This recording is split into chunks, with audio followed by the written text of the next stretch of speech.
Bonjour à tous, l'invité des Échos est aujourd'hui député UMP des Yvelines. Il est également l'ancien conseiller spécial de Nicolas Sarkozy à l'Élysée. Henri Guénaud, bonjour. Bonjour. Merci d'être avec nous aujourd'hui. Vous boycottez, vous et vos collègues députés de l'UMP, boycottez les questions au gouvernement suite aux propos hier de Manuel Valls sur l'un de vos collègues. Il a parlé de son passé d'extrême droite. Est-ce que ces propos justifient un boycott de toute cette classe politique ?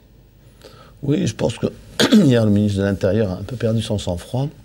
Il n'a pas seulement, c'est pas seulement livré à une attaque personnelle, qui déjà était inacceptable, mais il s'est livré à un amalgame qui était lui aussi insupportable, en expliquant que la droite avait des complaisances avec l'extrême droite. Tout ça parce que l'un de nos collègues avait critiqué l'attitude du ministère de l'Intérieur vis-à-vis de groupes d'extrême gauche extrêmement dangereux qui jusqu'à présent n'étaient pas jugés dangereux par le ministère de l'Intérieur. Voilà. On a répondu que l'opposition était indulgente, elle, avec l'extrême droite, avec les casseurs. Voilà, cet amalgame, vous prenez entre les veilleurs de la manif pour tous, dont on peut ou non partager le combat, mais qui ne cassent rien, et puis ceux qui vont ravager le centre de Nantes, taper sur les forces de l'ordre, je pense qu'il y avait une grande différence. Est-ce que juste une remarque, c'est qu'il y a des limites à tout. Voilà pourquoi nous sommes partis, il y a des limites à tout. Nous avons fait collectivement ce que j'ai fait il n'y a pas très longtemps sur un plateau de télévision, où le débat était tellement dénaturé que j'ai considéré qu'il valait mieux, quitter le plateau. C'est un peu pareil, donner le spectacle de parlementaires qui s'invectivent avec un ministre qui, à son tour, les invective, c'est pas très bon pour la démocratie, c'est pas très bon pour la dignité du Parlement. Est-ce que c'est bon pour la démocratie aussi que des parlementaires boycottent le débat ?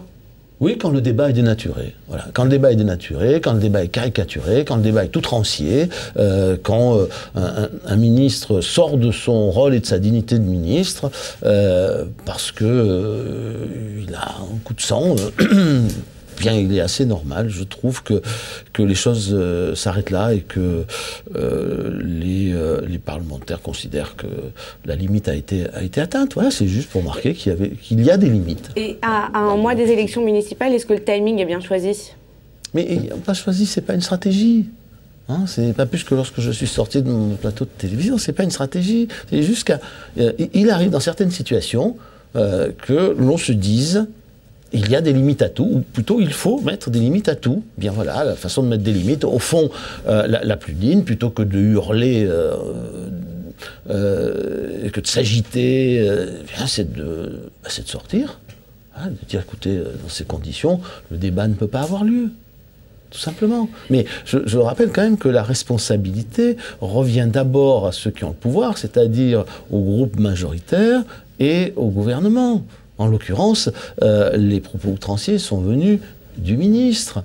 Or, un ministre doit prendre sur lui encore plus que n'importe quel parlementaire, précisément parce qu'il est ministre.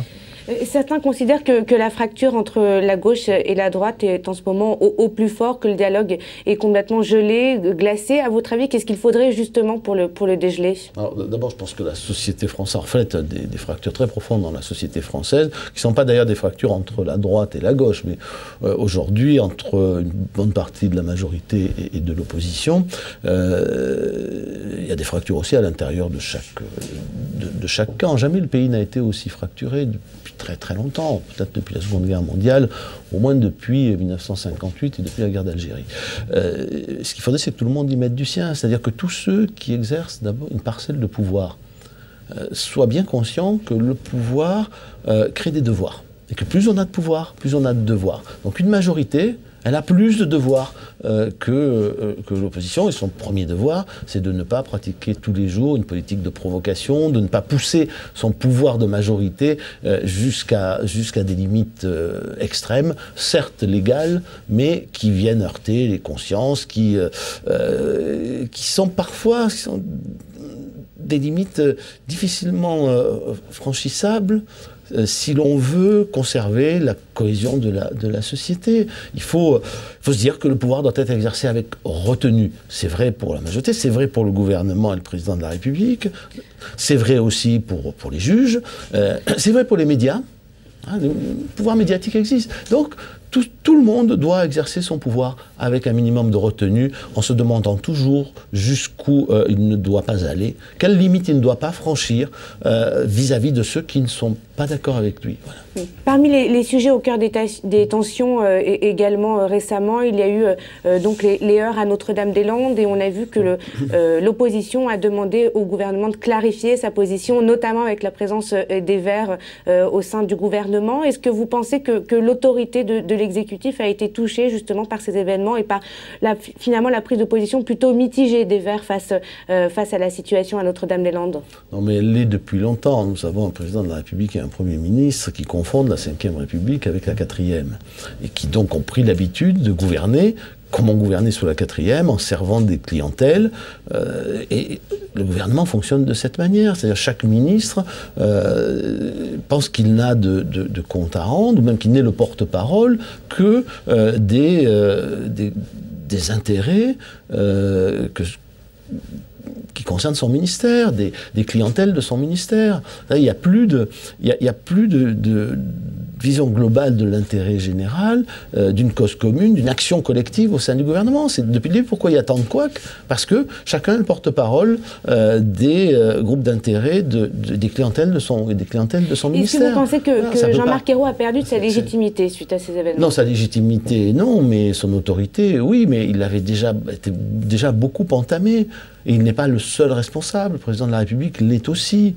Vous ne pouvez pas, encore une fois, vous comporter de cette manière, c'est-à-dire passer votre temps à servir des clientèles, à demander ou à laisser vos ministres servir leur clientèle, et après vous étonner que dans les conflits d'intérêts des clientèles naissent des couacs de cette nature. C'est où est l'unité du gouvernement? Son unité politique, son unité morale, philosophique, sa solidarité. Elle n'a jamais existé depuis le début. Une dernière question sur le front. Après, c'est la responsabilité du président et du Premier ministre de savoir s'ils veulent garder les Verts au gouvernement. Une dernière question sur le front économique. Vont s'ouvrir vendredi des négociations sur le pacte de responsabilité qui avait fait beaucoup de bruit lors de son annonce il y a quelques semaines. Qu'en est-il aujourd'hui, à votre avis? Est-ce que l'effet d'annonce est passé? Et aujourd'hui, concrètement, qu'est-ce qu'on peut en tirer de ce pacte de responsabilité? Mais je ne vois pas ce qui peut en rester. On ne peut pas imaginer qu'on va échanger des baisses de charges contre des créations d'emplois. L'économie ne fonctionne pas de cette façon. Je l'ai dit à plusieurs reprises, c'est une ânerie. Vous ne pouvez pas prendre ce genre d'engagement. Si on baisse les charges, les entreprises françaises qui ont des marges aujourd'hui très faibles vont d'abord reconstituer leurs marges, ensuite vont peut-être investir, si elles ont une vision suffisamment claire de l'avenir, et après, il y aura des créations d'emplois. Mais vous ne pouvez pas prendre des engagements fermes. C'est pas un contrat dans lequel l'un promet des baisses de charges et l'autre promet des créations d'emplois. L'économie ne fonctionne pas ainsi. Donc on est parti sur un mensonge. À la fin, de toute façon, ce qui sortira ne ressemble en rien à ce qui a été annoncé. C'est un mensonge pour vous, le pacte de responsabilité? C'est un mensonge. Vous voyez un chef d'entreprise prendre l'engagement à telle date de créer tant d'emplois si on diminue ses charges. Mais c'est impossible. C'est impensable. Voilà, c'est juste, encore une fois, l'économie ne fonctionne pas de cette manière. Tout le monde le sait. M. Hollande le sait. Monsieur Ayrault le sait, la majorité le sait. Bon, il y a peut-être quelques syndicats qui l'ignorent, mais quelques syndicalistes qui l'ignorent. Merci beaucoup, Henri Guénaud. À bientôt. Merci à vous.